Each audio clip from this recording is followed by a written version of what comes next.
The trade fight between the U.S. and Canada is once again heating up. Today, President Trump threatened new tariffs on cars and auto parts from Canada. And this comes after trade talks broke down on Friday and higher U.S. tariffs on some Canadian goods actually took effect over the weekend. Now, Canada is preparing to hit back with its own tariffs in September. Michael Yoshida has more on how everyday items could soon get more expensive.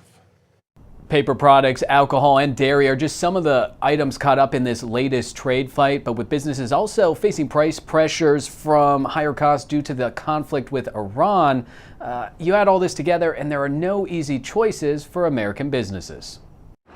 The cross-border trade war is escalating. We cannot accept what they've offered, and we will not give what they've asked. In a Monday Truth Social post, President Donald Trump threatened to double tariffs on Canadian cars and car parts to 50% come January 1st, adding to the 50% tariffs on roughly $20 billion worth of Canadian goods announced over the weekend. This is something where we don't actually expect a huge impact. Now, Canada is retaliating with its own dollar-for-dollar tariffs starting September 8th, and those could have an impact.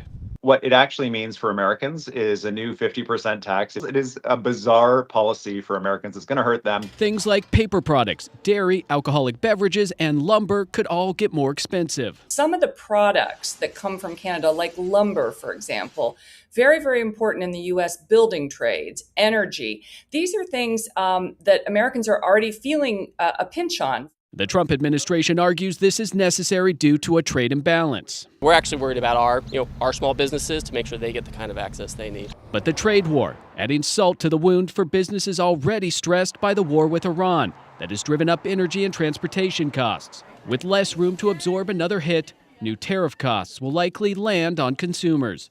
And Canada's retaliatory tariffs, they're set to take effect in about 2 weeks, so there's still some time for both sides to get back to the negotiating table. But after President Trump's social media post Monday morning, it seems pretty clear that the two sides are still far apart.